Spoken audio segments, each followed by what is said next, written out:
प्यारे बच्चों, मैं स्नेहलता सिंह, प्रवक्ता नागरिक शास्त्र, एडी राजकीय कन्या इंटर कॉलेज गोरखपुर, कक्षा 12 की नागरिक शास्त्र के विषय में आप सभी का स्वागत करती हूँ। बच्चों, कक्षा 11 की भांति कक्षा 12 में भी नागरिक शास्त्र की 2 पुस्तकें हैं। आज हम द्वितीय पुस्तक स्वतंत्र भारत में राजनीति का तृतीय अध्याय नियोजित विकास की राजनीति का भाग 2 अध्ययन करेंगे। बच्चों, हमने प्रथम भाग में इसके पाठ के मुख्य बिंदुओं को देखा। वो बिंदु कौन कौन से थे?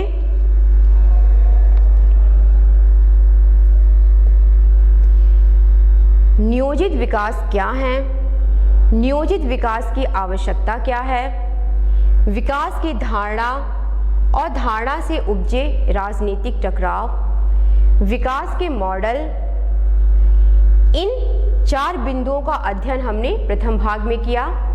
आज हम ये 4 बिंदु योजना आयोग व पंचवर्षीय योजना, मुख्य विवाद, परिणाम और बाद के बदलाव, इस का अध्ययन करेंगे। तो आइए बच्चों, हम पाठ को आरंभ करते हैं। योजना आयोग। हमने प्रथम भाग में आपको बताया था कि नियोजन की प्रक्रिया को आगे बढ़ाने के लिए सरकार ने योजना आयोग की स्थापना की थी। वस्तुतः अर्थव्यवस्था के पुनर्निर्माण में नियोजन के विकास को 1940 और 1950 के दशक में पूरे विश्व में जन समर्थन प्राप्त हो चुका था। जापान और जर्मनी ने युद्ध की विभीषिका झेलने के बाद नियोजन की प्रक्रिया को अपना करके अपनी अर्थव्यवस्था सुदृढ़ की थी और सबसे अच्छा उदाहरण प्रस्तुत किया था सोवियत संघ ने, जिसने भारी कठिनाइयों के मध्य 1930 और 1940 में अपनी अर्थव्यवस्था को पुनः खड़ा किया। तो इस प्रकार योजना आयोग कोई नया आविष्कार नहीं था। भारतवर्ष में मतभेदों के बीच सभी इस बात पे सहमत थे कि नियोजन का कार्य निजी संस्था को नहीं दिया जा सकता, क्योंकि जो निजी उद्योगपति होते हैं वह नियोजन के पक्ष में कभी नहीं होते हैं। वह तो एक खुली अर्थव्यवस्था चाहते हैं जहां पूंजी के बहाव पे सरकार का कोई रोक टोक ना हो। तो ऐसे में सोचा गया कि अगर विकास के कार्य को हम निजी हाथों में सौंप देंगे तो हमारे समाज का एक वर्ग जो विकास की मुख्य धारा से कटा हुआ है, उसका विकास कभी नहीं हो पाएगा। तो इन सब चीज़ों को ध्यान में रखते हुए सरकार ने एक संस्था की स्थापना की, जिसे हम योजना आयोग के नाम से जानते हैं। योजना आयोग की स्थापना 1950 ईस्वी में हुई थी। देश के प्रधानमंत्री इसके अध्यक्ष होते थे। मंत्रिमंडल की मंजूरी के बाद इसकी सिफारिशें लागू होती थी। यह योजना आयोग का गठन हो गया, अर्थात योजना आयोग के अध्यक्ष देश के प्रधानमंत्री होते थे। और योजना आयोग बच्चों संवैधानिक संस्था नहीं है, क्योंकि संविधान में योजना आयोग का कोई उल्लेख नहीं है। यह एक संविधानेतर संस्था है। यह एक सलाहकारी संस्था है जो सलाह देने का कार्य भी करती है, और इसकी जो सिफारिशें हैं वह तभी लागू होती है जब मंत्रिमंडल इसको मंजूरी देती है। अब एक दृष्टि हम योजना आयोग के कार्यों पे भी डाल लेते हैं। योजना आयोग का जो सबसे पहला और प्रमुख कार्य है वह देश के संसाधनों का अनुमान लगाना।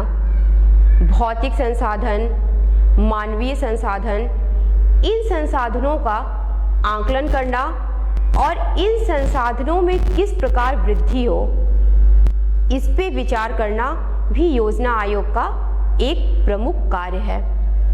योजना बनाना,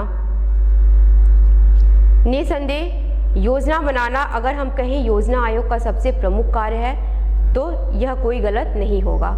जब योजना आयोग संसाधनों का अनुमान लगा लेती है तो उन संसाधनों का समुचित और प्रभावी उपयोग किस प्रकार किया जा सके, यह इस बात की योजना बनाती है। विभिन्न कार्यों के बीच प्राथमिकताओं का निर्धारण करना। योजना आयोग को विकास के प्रत्येक क्षेत्र में कार्य करने होते हैं, लेकिन उसमें कौन सा कार्य प्राथमिक है, कौन सा कार्य सबसे महत्वपूर्ण है, इसका निर्धारण करना भी योजना आयोग का ही कार्य होता है। आर्थिक विकास में बाधक कारकों का पता लगाना। विकास के मार्ग में कौन कौन से तत्व बाधा उत्पन्न कर सकते हैं, उन बाधाओं को योजना आयोग चिन्हित करती है और बाधाओं को दूर करने का उपाय बताना। इतना ही नहीं, इन बाधाओं को कैसे दूर किया जाए, इस पे भी योजना आयोग अपने विचार रखती है। सिफारिशें करना। इन सब कार्यों को करने के बाद योजना आयोग सरकार को अपनी सिफारिशें भेज देती हैं और जैसा बच्चों आप देख रहे हैं कि सिफारिशें तभी लागू होती है जब मंत्रिमंडल इसको मंजूरी देती है। तो यह योजना आयोग का कार्य हो गया। जब योजना आयोग को मंजूरी मिल जाती है और योजना आयोग अपना कार्य करना शुरू कर देती है, उस समय भी योजना आयोग के पास एक विकल्प होता है कि अगर किसी कारण से कुछ बदलाव लाना हो योजना में, तो वह उसकी अनुशंसा भी सरकार से करती है और सरकार उसकी अनुशंसा को अगर जरूरी होता है तो मानती भी है। तो बच्चों, नियोजन के लिए जिस संस्था को अपनाया गया योजना आयोग, उसका गठन किस प्रकार है और वह कौन कौन से कार्य करती है, ये आपने देखा। अब योजना आयोग ने किस प्रकार के कार्य किए, विकास के कौन से मार्ग को अपनाया, किन किन क्षेत्रों में विकास किया, ये हम आगे देखेंगे।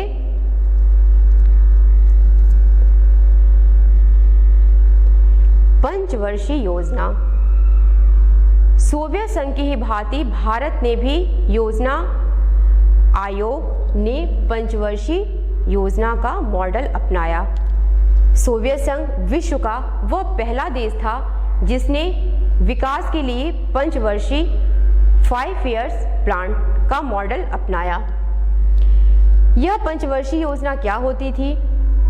पंचवर्षीय योजना में सरकार एक दस्तावेज तैयार करेगी जिसमें अगले 5 वर्ष के लिए आय व व्यय की योजना होगी। अर्थात इस दस्तावेज में क्या होगा कि सरकार को किस कार्य में कितना खर्च करना है और कितना उसे प्राप्त होना है, इसकी सारी जानकारी इस दस्तावेज में रहती थी और यह अगले 5 वर्षों के लिए प्रभावी होती थी। बजट के 2 हिस्से होते थे जो केंद्र और राज्य दोनों सरकार को बांटे जाते थे। वह 2 हिस्से कौन थे? योजना व्यय और गैर योजना व्यय। योजना व्यय क्या था?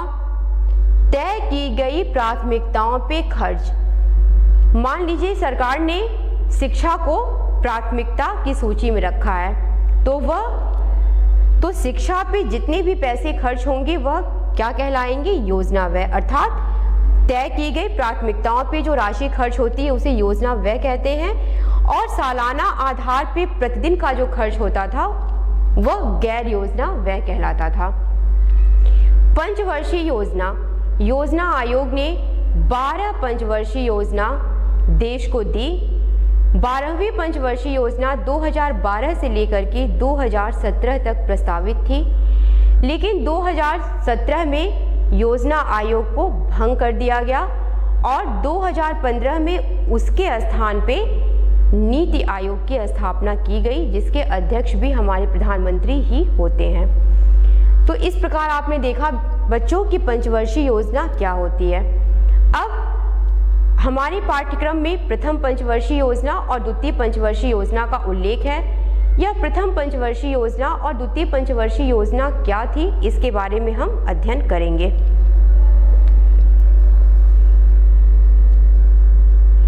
प्रथम पंचवर्षीय योजना। प्रथम पंचवर्षीय योजना का कार्यकाल 1951 से 1956 तक था। कृषि को प्राथमिकता दी गई। प्रथम पंचवर्षीय योजना में कृषि को प्राथमिकता दी गई। इसके पीछे तर्क क्या दिया गया कि द्वितीय विश्व युद्ध के बाद और देश के विभाजन के पश्चात देश में खाद्यान्न का संकट उत्पन्न हो गया है। पुनः भारत के विभाजन के बाद जो भारत की अधिकतर उपजाऊ जमीनें थी वह पाकिस्तान के हिस्से चली गई। तो ऐसे में कृषि को बढ़ावा देने के लिए और उपज को बढ़ाने के लिए प्रथम पंचवर्षीय योजना में कृषि को प्राथमिकता दी गई। के.एन. राज अर्थशास्त्री थे। प्रथम पंचवर्षीय योजना के जो योजनाकार थे वो कौन थे? के.एन. राज। के.एन. राज ने विकास की गति को धीमी रखने का सुझाव दिया। उन्होंने कहा विकास हमें तीव्र गति से नहीं वरन धीमी गति से करना है। इसमें बांध और सिंचाई के क्षेत्र में निवेश किया गया। कृषि को बढ़ावा देने के लिए बांध और सिंचाई के क्षेत्र में सरकार ने निवेश किया। भांखड़ा नांगल जैसी विशाल परियोजनाओं के लिए धन आवंटित किया गया। भांखड़ा नांगल बच्चों आप जानते हैं आपके देश की एक प्रसिद्ध जल विद्युत योजना है और यह कृषि को सहयोग प्रदान करती है। सरकार ने इस विशाल परियोजना के लिए धन आवंटित किया और भूमि सुधार पर जोर दिया। भारतवर्ष में भूमि के आवंटन का जो ढर्रा है वो बहुत ही विकृत है।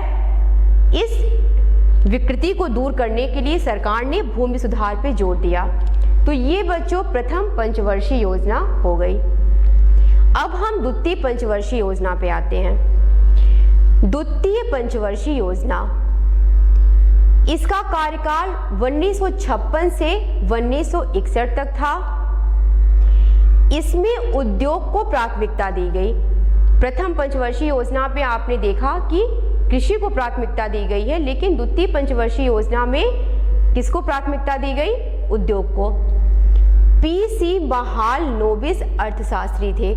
द्वितीय पंचवर्षीय योजना के योजनाकार पी.सी. महालनोबिस थे। इसीलिए द्वितीय पंचवर्षीय योजना को महालनोबिस योजना के नाम से भी जाना जाता है। विकास की गति तीव्र रखी गई। जहां प्रथम पंचवर्षीय योजना में विकास की गति को धीमी रखा गया था, द्वितीय पंचवर्षीय योजना में विकास की गति को तीव्र कर दिया गया। देसी उद्योगों को संरक्षण दिया गया। आयात पर भारी शुल्क लगाया गया। आयात मतलब जिन वस्तुओं को हम विदेशों से मंगाते हैं, ऐसी वस्तुओं पे भारी शुल्क लगा दिया गया ताकि देशी उद्योगों को संरक्षण मिल सके। बिजली, रेलवे, मशीनरी, इस्पात और संचार जैसे उद्योगों पे जोर दिया गया। तो आपने देखा बच्चों, द्वितीय पंचवर्षीय योजना में उद्योगों को प्राथमिकता दी गई, विकास की गति तीव्र रखी गई और देसी उद्योगों को संरक्षण दिया गया। द्वितीय पंचवर्षीय योजना में जो एक समस्या उत्पन्न हुई थी वह समस्या थी प्रौद्योगिकी को लेकर के। भारत प्रौद्योगिकी के क्षेत्र में पिछड़ा हुआ था और विदेशों से प्रौद्योगिकी खरीदने में हमें अपनी मुद्रा को खर्च करना पड़ा। तो बच्चों ये हो गई प्रथम पंचवर्षीय योजना और द्वितीय पंचवर्षीय योजना।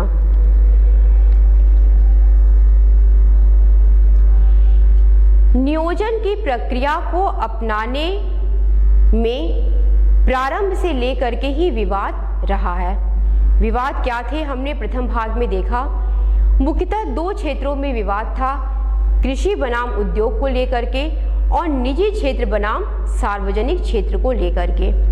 तो हम मुख्य विवाद के अंतर्गत जो पहला विवाद था कृषि बनाम उद्योग, उस पे हम एक दृष्टि डालते हैं।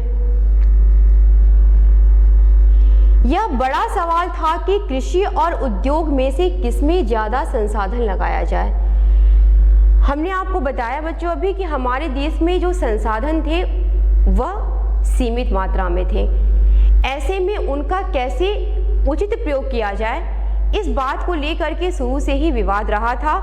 कुछ लोगों ने कहा कि संसाधन कम है तो उनका एक प्रभावी प्रयोग किया जाना चाहिए। तो सवाल यह था कि कृषि या उद्योग किसमें ज़्यादा संसाधन लगाया जाए। खेती और ग्रामीण इलाकों को नुकसान हुआ।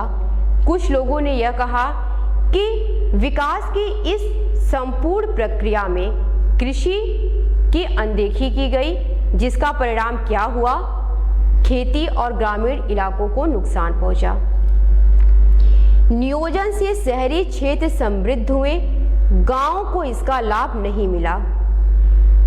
श्री चौधरी चरण सिंह ने कहा कि कृषि को अर्थव्यवस्था के केंद्र में रखा जाना चाहिए, क्योंकि सरकार ने जो पंचवर्षीय योजना लाया है, उस पंचवर्षीय योजना से शहरी क्षेत्र तो समृद्ध हुए हैं, लेकिन ग्रामीणों को उसका लाभ नहीं मिला है।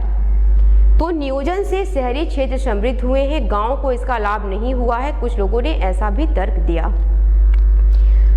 औद्योगिक विकास के बिना गरीबी से नहीं निकला जा सकता।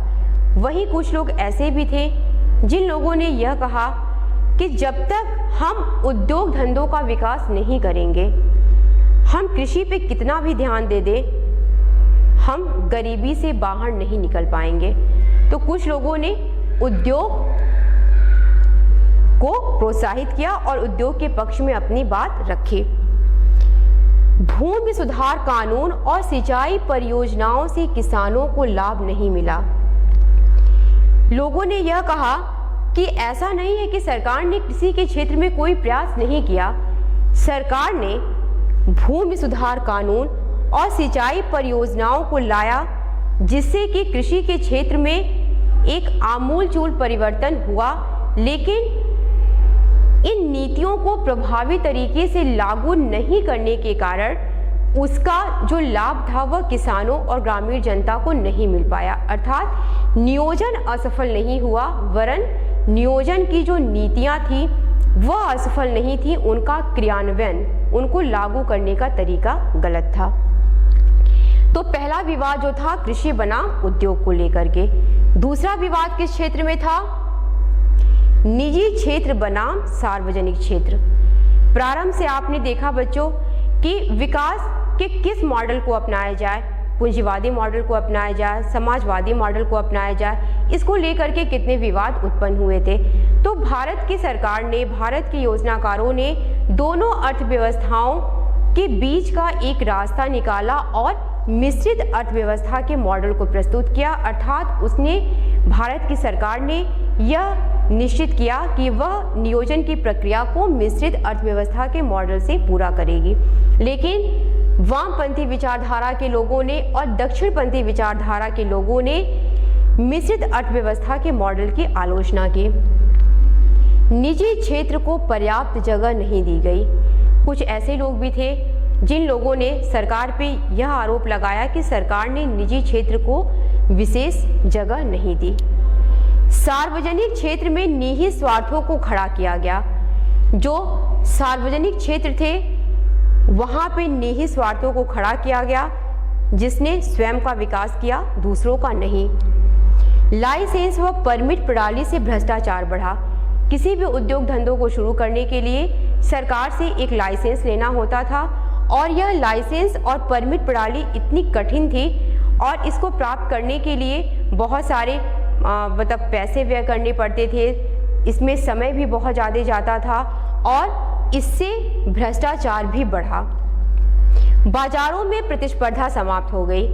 जब हम आपको द्वितीय पंचवर्षीय योजना बता रहे थे तो हमने उसमें आपको बताया था बच्चों कि देशी उद्योगों को संरक्षण देने के लिए सरकार ने आयात शुल्क पे बढ़ोतरी कर दी थी, जिससे बाहर की वस्तुएं देश में बहुत कठिनाई से आती थी। इससे क्या हुआ, भारतीय बाजारों में जो सामान थे उनकी गुणवत्ता में कोई सुधार नहीं किया गया और ना ही उन चीज़ों को सस्ता किया गया। एक प्रकार से जो बाजार था वह प्रतिस्पर्धा विहीन हो गया। भ्रष्टाचार व अकुशलता बढ़ गया। सार्वजनिक क्षेत्र में निहित स्वार्थों को खड़ा करने से और लाइसेंस व परमिट प्रणाली से भ्रष्टाचार व अकुशलता बढ़ गई। तो यह दूसरा जो विवाद था निजी क्षेत्र बनाम सार्वजनिक क्षेत्र को लेकर के था। तो क्या नियोजन से सिर्फ हमने विवाद पाया? क्या नियोजन का कोई लाभ हमें प्राप्त नहीं हुआ? ऐसा नहीं था। नियोजन से हमने लाभ भी प्राप्त किया, उसके परिणाम भी हमारे सामने आए परिणाम सकारात्मक भी थे, परिणाम नकारात्मक भी थे। वो परिणाम कौन कौन से थे, इस पे हम चर्चा कर लेते हैं।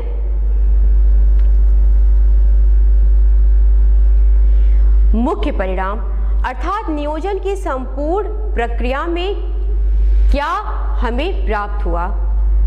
भूमि सुधार,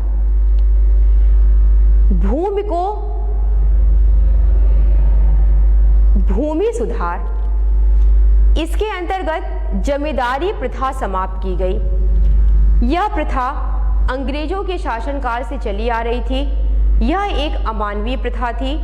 इस प्रथा में जमीन जमींदारों के पास होती थी, लेकिन वह स्वयं इस पे खेती नहीं करते थे।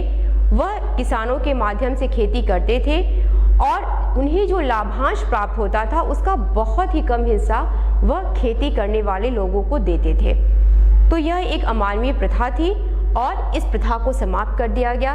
इस प्रथा को समाप्त करने का जो सबसे अच्छा परिणाम हुआ वो क्या हुआ बच्चों, कि जो भूमि थी, जो कृषि योग्य भूमि थी, वह ऐसे लोगों के हाथों से मुक्त हो गई जिनका कृषि में कोई भी दिलचस्पी नहीं थी।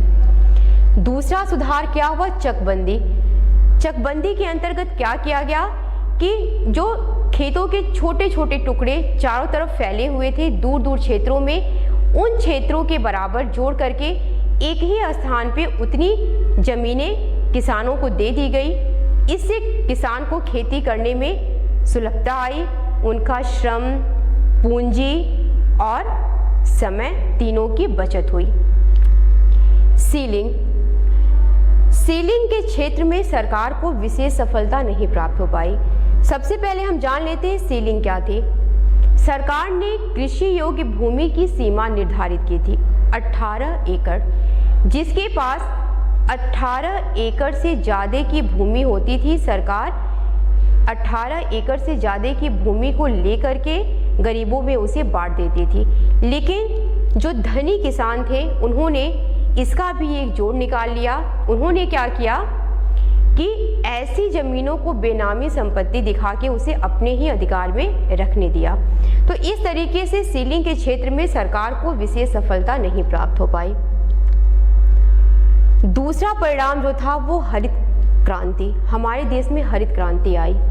हरित क्रांति 1960 के दशक में लागू की गई। हरित क्रांति क्यों लागू की गई, हम इसके बारे में थोड़ी जानकारी प्राप्त कर लेते हैं। 1960 के दशक में भारत की आर्थिक स्थिति बद से बदतर होती गई। इसी दशक में भारत ने 2 युद्धों का सामना किया। 1965 से लेके 1967 तक भारत में सूखा पड़ा, जिससे अकाल की स्थिति आ गई। भारत का एक राज्य बिहार, वहाँ की जनता कुपोषण से ग्रसित होने लगी, क्योंकि वहाँ की जनता को संतुलित आहार नहीं मिल पाता था, जिससे धीरे धीरे उनका शरीर क्षीण होता गया। खाद्यान्न की संकट अलग से उत्पन्न हो गया। भारत की सरकार को विदेशों से अनाज का आयात करना पड़ा। विशेष तौर पे हमने अमेरिका से गेहूं का आयात किया और अमेरिका ने इसके बदले में अपनी आर्थिक नीतियों को भारत पे थोपने का प्रयास किया। ऐसे परिवेश में भारत के राजनेताओं ने, आर्थिक योजनाकारों ने इस बात का निर्णय लिया कि भारत को खाद्यान्न के क्षेत्र में ना सिर्फ आत्मनिर्भर होना है, वरन इस क्षेत्र खाद्यान्न के संकट को दूर भी करना है। इसी खाद्यान्न संकट को दूर करने के लिए और खाद्यान्न के क्षेत्र में आत्मनिर्भरता प्राप्त करने के लिए भारत ने हरित क्रांति को लागू किया। खाद्यान्न के क्षेत्र में आत्मनिर्भरता प्राप्त करने के लिए भारत सरकार ने हरित क्रांति लागू किया। इसमें उच्च गुणवत्ता के बीज, उर्वरक, कीटनाशक व आधुनिक मशीनों से अनाज की पैदावार को बढ़ाया गया।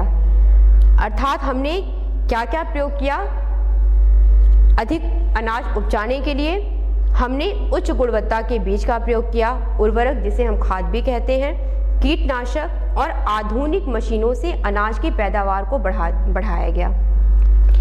सरकार ने हरित क्रांति उन क्षेत्रों से लागू किया जहां के क्षेत्र सिंचाई में संपन्न थे और जहां के किसान पहले से आत्मनिर्भर थे, क्योंकि सरकार यह मानती थी कि अगर बिल्कुल नए सिरे से इस योजना को लागू किया गया तो उसे बहुत ज़्यादा पैसा खर्च करना पड़ेगा। और जैसा मैंने अभी आपको बताया था कि भारत सरकार के पास पैसे की कमी थी, तो ऐसे में सरकार ने उन्हीं क्षेत्रों से हरित क्रांति को लागू किया जो पहले से संपन्न थे। हरित क्रांति के क्या परिणाम हुए? हरित क्रांति के सकारात्मक और नकारात्मक दोनों परिणाम हमारे सामने उभर के आए। पहले हम सकारात्मक परिणाम को देख लेते हैं। खाद्यान्न के क्षेत्र में आत्मनिर्भरता प्राप्त हुई। जो हमारा हरित क्रांति को लागू करने का मुख्य उद्देश्य था कि खाद्यान्न के क्षेत्र में भारत आत्मनिर्भर हो, विदेशों से हमें आयात ना करना पड़े अनाज का और हम अपने स्वयं आत्मनिर्भर हो, उस में हमें सफलता प्राप्त हुई। नई तकनीकी का विकास हुआ, अर्थात नई नई मशीनें आई और इनसे कृषि कार्य को करने में काफ़ी सुविधा हुई। कृषि आधारित उद्योगों का, जैसे कृषि मशीनरी उद्योग का विकास हुआ। तो यह हरित क्रांति के सकारात्मक परिणाम हुए बच्चों। इसके कुछ नकारात्मक परिणाम भी सामने आए। जैसा हमने आपको बताया कि सरकार ने योजना वहाँ से शुरू की थी जहाँ पे सिंचाई के पर्याप्त साधन थे और जहाँ के किसान समृद्ध थे। तो ऐसे में बड़े किसानों को हरित क्रांति का लाभ प्राप्त हुआ, छोटे किसान इस लाभ से वंचित रह गए। कृषि विकास में क्षेत्रीय असंतुलन बढ़ा। भारत के कुछ क्षेत्र जैसे हरियाणा, पंजाब, दिल्ली और पश्चिमी उत्तर प्रदेश हरित क्रांति से तो संपन्न हो गए, लेकिन बाकी के क्षेत्र इससे प्रभावित हुए और बाकी के क्षेत्रों का वह विकास नहीं हो पाया हरित क्रांति से जो होना चाहिए था। कृषि भूमि की गुणवत्ता में गिरावट। अत्यधिक उर्वरक का प्रयोग करने से, मशीनरी का अधिक प्रयोग करने से कृषि भूमि की गुणवत्ता में गिरावट आई। तो बच्चों आपने देखा कि हरित क्रांति का क्या नकारात्मक प्रभाव हुआ।